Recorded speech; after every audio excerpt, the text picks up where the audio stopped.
Why is it that millions of people across Africa, Asia, the Caribbean, and Latin America are spending money trying to become lighter, while people in Europe, North America are spending money trying to become darker? Now think about that for a second. One group is buying whitening creams, while another group is injecting themselves with tanning products. So the question isn't just why do people bleach their skin? The question is, why are so many of us convinced that we need to look different in order to be accepted? I remember being around 12, 13 years old and wishing that I was lighter or that I was born light skin. But the funniest thing, I said I never wanted to bleach my skin. And I would say the reason why I had this thought is because for some weird reason, I believed that girls wanted lighter skinned men.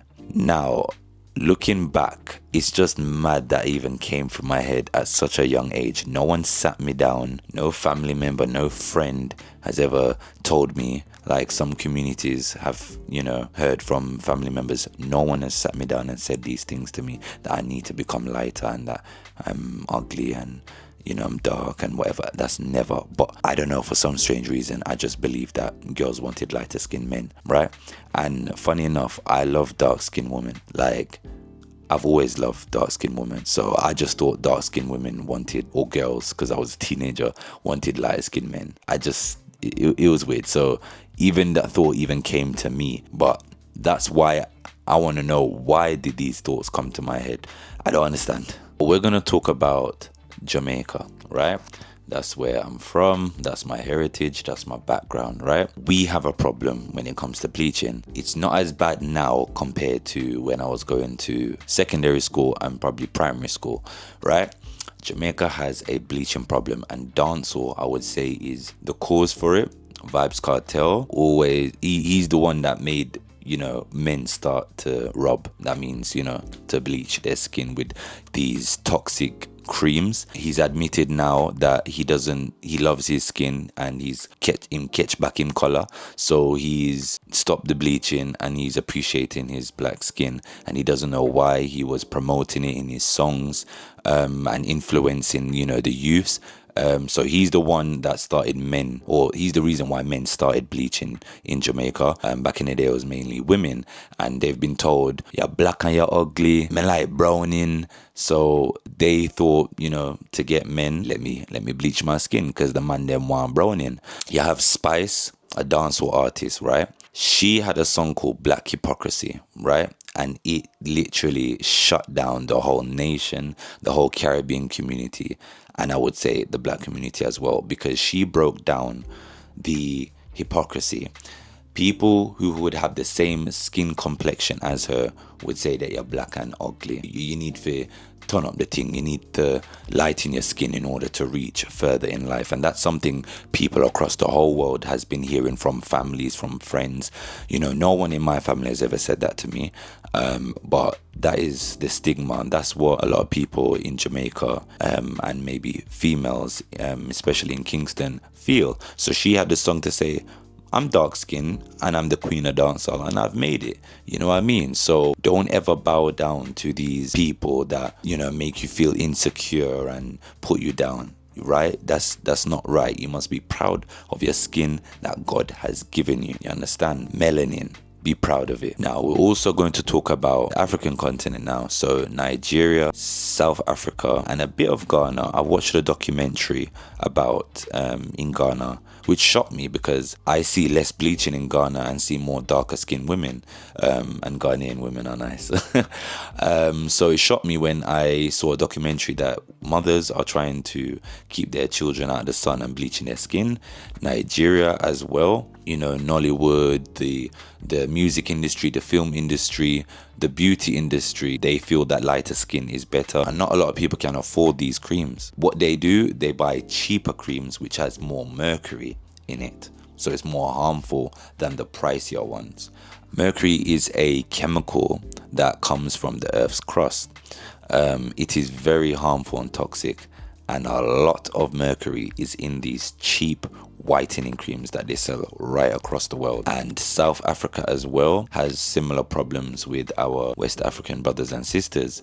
So you have men as well. I've watched documentaries where they feel that they get more women, and people say that you look better, and job opportunities, there's more chances of them to get hired. But speaking of opportunities, it's similar to the problem that the South Asian community have. Based on my research, a lot of people in India and probably Sri Lanka feel that they're not going to get the jobs. They're not going to get that Bollywood audition.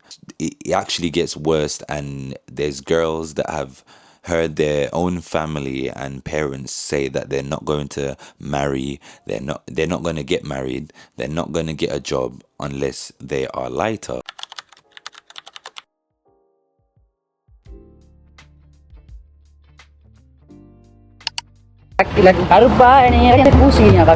நீங்க என்ன நினைக்கிறீங்க? இது என் colour இல்லன்னு நினைக்கிறீங்க?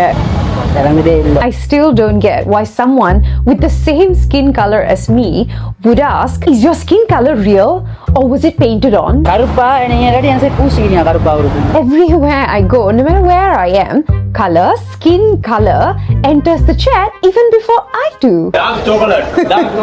The usual greeting is no longer hello, good morning, எப்படி இருக்கீங்க? Instead, for some reason, it's You're a different color. hello would be really nice. Black American இல்லையே, ஏன் Black American சொன்னீங்க? தமிழ்ல ஏன் கருப்பா இருக்கிறதுனாலயா? Why do people feel that it's okay to vocally classify people around them so quickly? There was girls stating that they get treated far more less compared to their lighter skinned siblings. Now, this is something that will happen in the black community as much as it will happen in the Asian community. And it's just funny that your own flesh and blood, you're willing to treat them differently just because of a skin complexion. And that goes to show it could be the colonial mindset that, you know, the Eurocentric features are more admirable. Even though most of these countries that we are talking about lie very close to the equator. So that means you are more likely to be exposed to the sun and get darker. So that's something that I've realized a lot of these countries do. They bleach their skin and try to stay out of the sun because it's going to make them darker and it affects them. They get, you know, burns, rashes, so they try to stay out of the sun. But what you're doing, you're actually limiting your life in a way. You're not able to do what everyone else is doing just because you're trying to get a lighter appearance to please who? You know what I mean? It really doesn't make sense. It doesn't make sense that you risk your life for these harmful chemicals, right? Listen to this. This is where it gets intense. South Korea, right, and other East Asian countries, like the Philippines, Vietnam, and Indonesia, use IV drips. My godson in Jamaica has cerebral palsy, and his family are raising funds for his surgeries and support he needs. If you'd like to help or learn more, I've left a GoFundMe link down below in the description. Thank you very much. The drug that they use in these IV drips are called glutathione. I don't know if I'm pronouncing that right. And that basically brightens up the skin from the inside.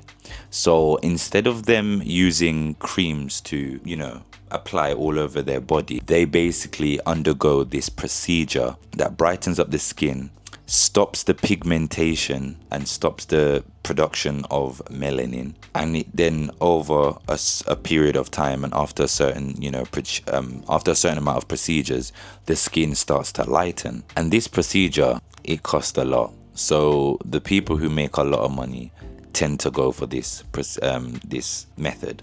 But it's weird that South Korea has this problem that they, you know, want fairer skin compared to, you know, the Philippines, Indonesia, and Vietnam. Because to me, they're quite fair in skin color.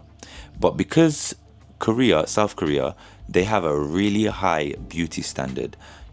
from, you know, K-dramas, K-pop, like even like the Korean like glass skin tutorials, glass skin, like all of these, you know, beauty standards, like, you know, South Koreans are really high in that.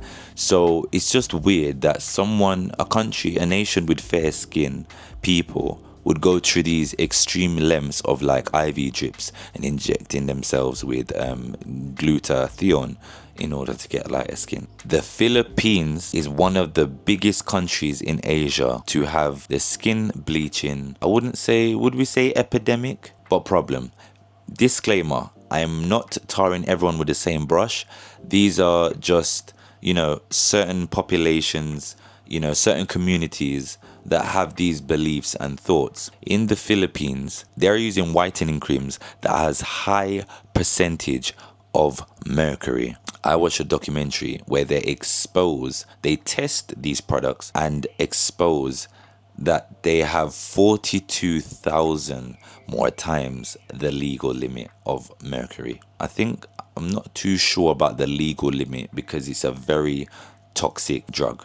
Mercury affects the brain. It also affects the kidney.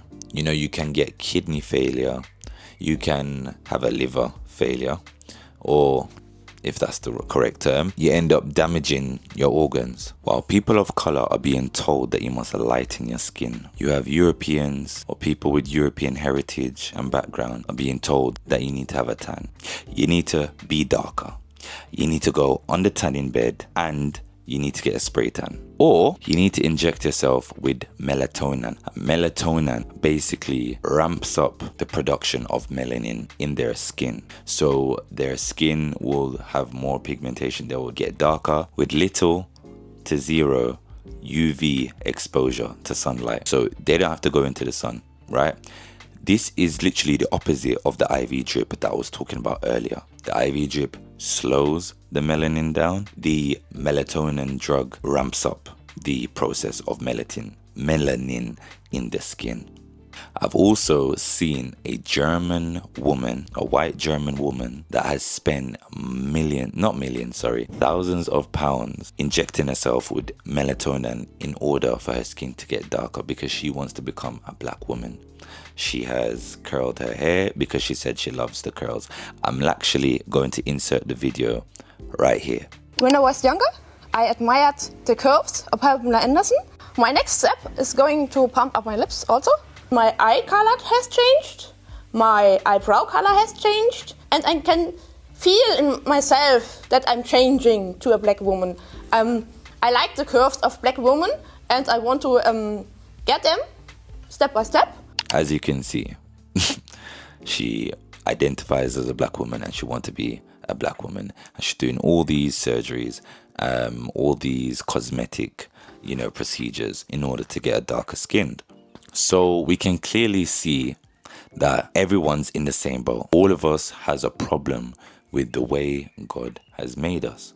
But business-wise, I just think these industries, these beauty industries and these beauty standards that they basically use in exchange for profit and money, they brainwash people, make them feel insecure and have low self-esteem in order to profit from them. Because the only way these industries are going to be able to make money is by having a false propaganda that you must tan your skin to have a nice tan and, you know, a darker color because you're too fair, or you must have a light skin complexion, you know, in order to look pretty. Maybe the biggest problem isn't skin bleaching, lightening, or tanning or darkening. Maybe it's we struggle with our appearance and how we want to, you know, look in today's society, and believing our natural appearance isn't good enough. You know, that I think is blasphemy. I believe that God created us in this, you know, way. We cannot change. We never, as a fetus, said to our mom, you know, or our dad, "Oh, could you just make us a little lighter while we're cooking in here?" No, it's just human, you know, nature. It's just how we're meant to be. Let's work on self-love, you know, self-respect, have our standards high, and, you know, have dignity and pride in the way we, you know, show out in society, you know, in this world, because this world is evil. It will make you think so many things, and you know, you're being taught and brainwashed and given, you know, false narratives and information that is not true, and you're going to risk your life. You know, your life is precious. You only get one. So take good care of it. Now, I'm going to wrap this up. I want to ask, have you ever experienced pressure to lighten or darken your skin? Have you ever gone out your way to lighten your skin, and why that, you know, you thought that would be, you know, the way to go about your life? And if you know, had a similar experience like me, where, you know, your early childhood, you have this perception that's come to your head that you know, girls or men are gonna like you because you have lighter skin. Same for people who are on the fairer side. If you're pale and you feel that, you know, have you ever thought, maybe I should be darker in order to attract girls and boys? So you let me know down in the comments. I hope you guys enjoy this video. This video is also a ongoing series. So this is similar to my Afro video, where I talk about culture and, you know, identity. So feel free to watch my Afro video. I'm going to drop it down in the description. Can't speak. I'm going to drop it down into the description, so feel free to click on that and have a look. Hope you guys like this video. I'm on a road to 1,500 subscribers, so run it up. If you like this video, please like, share, comment, and hit that subscribe button. Hope you guys have a blessed day, and remember, stay blessed.